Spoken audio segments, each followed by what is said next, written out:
আচ্ছা, আজকে আমি তোমাদের সেট থিওরির মধ্যে যে ভেন চিত্র আছে সেটা একটু বলবো। ভেন চিত্র হচ্ছে এমন একটা চিত্র যার মাধ্যমে আমরা সেট প্রক্রিয়াগুলোকে উপস্থাপন করতে পারি। জন ভেন এটা আবিষ্কার করেছিলেন বলে তার নাম অনুসারে এটাকে আমরা ভেন চিত্র বলি। তো কীভাবে করা হয় সেটা দেখো। আমরা জানি যে কোনো সেটই একটা সার্বিক সেটের উপসেট। তাহলে এ একটা সেট আমি যদি ধরে নিই 2, 3, 4 আছে এর মধ্যে, আর তার সার্বিক সেট হচ্ছে ইউ বা এস দিয়ে আমরা প্রকাশ করি। তার মধ্যে আছে 1 থেকে 9 পর্যন্ত পদগুলো। তাহলে একে আমরা ভেন চিত্রের সাহায্যে কীভাবে প্রকাশ করব? সার্বিক সেট ইউকে আমরা একটা আয়তকার চিত্রের মাধ্যমে প্রকাশ করব। এটাকে ইউ বলছি। এর মধ্যে আছে এ একটা উপসেট 2, 3, 4। তাহলে এ আমরা এটা সার্কেলের মধ্যে একটা এ সেটটাকে প্রকাশ করি। তার মধ্যে আছে 2, 3, 4। আর বাকি পদগুলো ইউ এর মধ্যে আছে কিন্তু এতে নেই। তাহলে আমরা বাকি যে পদগুলো আছে 2, 3, 4 বাদে সেগুলো আমরা এইভাবে প্রকাশ করি। তাহলে এই যে একটা আমরা ছবির মাধ্যমে ভেন চিত্রের মাধ্যমে প্রকাশ করলাম, এর সাহায্যে আমরা বুঝতে পারছি ইউ সার্বিক সেট আর তার মধ্যে এ একটা সেট আছে ইউ এর উপসেট বা সাবসেট। ঠিক আছে, এইবার দেখো সেটের কিছু আমরা সেট থিওরির কিছু প্রক্রিয়া আমরা এখানে প্রকাশ করব। কীভাবে করা হয় দেখো। যেমন দুটি সেটের যোগ, দুটি সেট ধরি এ আর বি, দুটো সেটের যোগ বলতে আমরা কিন্তু যোগ এইভাবে মানে যোগ যেভাবে লিখি সেভাবে লিখবো না, আমরা এটাকে ইউনিয়ন বলবো। A union B. একটা উদাহরণ দিই, ধরো এর মধ্যে আছে 2, 3, 2, 4, 6, 8, 10, আর বি এর মধ্যে আছে 1, 2, 3, 4, 5, 6। তাহলে এ ইউনিয়ন বি মানে এ আর বি এর মধ্যে যে পদগুলো আছে সবগুলোকে নিয়ে যে সেট তৈরি হচ্ছে। তার মানে যে এ আর বিতে যে কমন পদ সেটাকে কিন্তু দুবার লিখবো না, সেই কমনটাকে একবার লিখে আমরা সব পদগুলোকে নিয়ে যে সেট পাবো সেটা হচ্ছে এ ইউনিয়ন বি। এবার আমরা আসছি দুটি সেটের ছেদ, তার মানে এটাকে আমি ইন্টারসেকশন বলছি।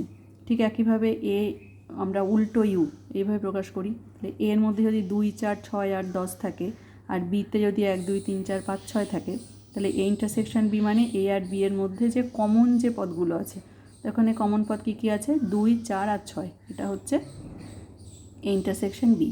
এইবার যদি এ আর বি ইন্টারসেকশন করে আমরা 5 পাই, মানে এমন কোনো পদ আমরা না পাই যেটা এ আর বি এর মধ্যে কমন আছে, তাহলে সেক্ষেত্রে আমরা সেই দুটো সেটকে বলবো বিচ্ছেদ সেট। আর এ ইন্টারসেকশন বি সেক্ষেত্রে হবে 5। যেমন পরেরটাই দেখো সেটা আছে, বিচ্ছেদ সেট হচ্ছে এ ইন্টারসেকশন বি করে আমরা যদি 5 পাই, তাহলে আমরা এ আর বিকে বলবো বিচ্ছিন্ন সেট বা বিচ্ছেদ সেট। ঠিক আছে, এবার দেখো দুটি সেটের অন্তর মানে হচ্ছে বিয়োগ। আমরা জানি তাহলে এ আর বি যদি দুটো সেট হয় তাহলে তাদের অন্তর বা বিয়োগকে আমরা প্রকাশ করব এ মাইনাস বি বা এ, এইভাবে। ঠিক আছে, এবার কীভাবে আমরা বের করব? ধরো এ আর বি, এ একটা সেট আছে 0 থেকে 0, 2, 4, 6, 8, 10, আর বি হচ্ছে 1, 2, 3, 4, 5। এই পদগুলো এ আর বিতে আছে।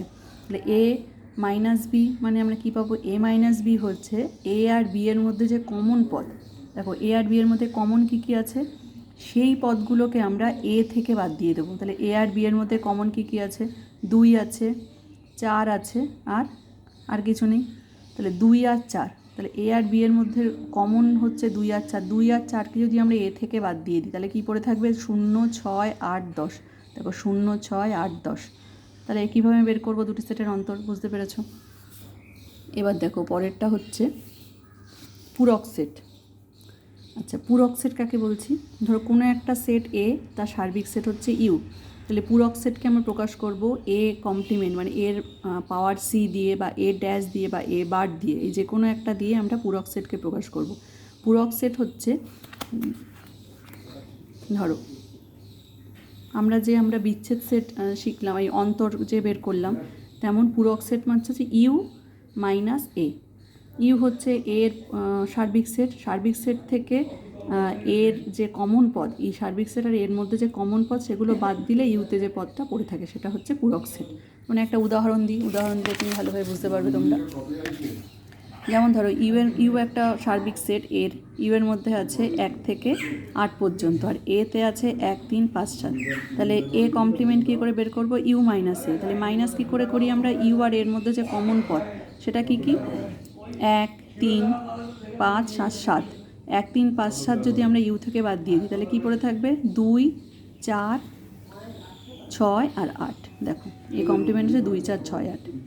তাহলে ইউ থেকে এটাকে পুরো বাদ দিয়ে দেবো, তাহলে যেটা পড়ে থাকবে সেটা হচ্ছে এ কমপ্লিমেন্ট। তাহলে একটা জিনিস দেখো, এ আর এ কমপ্লিমেন্ট এর মধ্যে কিন্তু কখনো কোনো মিল থাকে না। এতে যে পদ থাকে এ কমপ্লিমেন্টে সেটা থাকবে না, আর এ কমপ্লিমেন্টে যা থাকবে এতে থাকবে না। আর এ আর এ কমপ্লিমেন্ট যদি আমরা ইউনিয়ন করি তাহলে কিন্তু আমরা ইউ সেটটাকে ফিরে পাবো। এখান থেকে কিন্তু অনেকগুলো ধর্ম আমরা পেয়ে গেলাম। ঠিক আছে, তার মানে কোনো একটা সেট এবং তার কমপ্লিমেন্ট সেট হচ্ছে সবসময় বিচ্ছেদ সেট বা বিচ্ছিন্ন সেট, এটা আমরা বুঝতে পারলাম। এবার দেখো কিছু বীজগাণিতিক সূত্রাবলী আছে, সেটা হচ্ছে বর্গৈকসম সূত্র, বিনিময় সূত্র, এটা কী কী সূত্র এগুলো তোমরা বই থেকে একটু দেখবে। এবং এগুলোর কিন্তু এই যে আরও অনেকগুলো আছে, এগুলো সব বই থেকে তোমরা দেখবে যে কোন ধর্মটাকে আমরা কী ধর্ম বলি, অভেদ সূত্র, ডিমর্গ্যান সূত্র। এর মধ্যে ইম্পর্টেন্ট হচ্ছে এই তিনটে, সংযোগ, বন্টন আর ডিমর্গ্যান।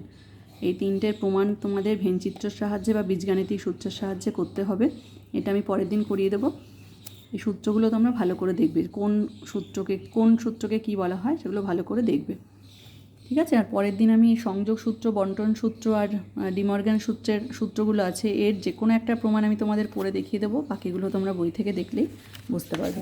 ঠিক আছে, আর এগুলোর প্রত্যেকটা প্রমাণই দেখবে তোমরা একটু দেখো যে এই যে প্রমাণগুলো, এগুলোর প্রত্যেকটা ভেনচিত্রর সাহায্যে প্রমাণ আছে, এগুলো তোমরা একটু বই থেকে দেখবে যে কীভাবে ভেনচিত্রটা আমি বুঝিয়ে দিলাম যে ভেনচিত্র মানে কীভাবে প্রকাশ করা হয়।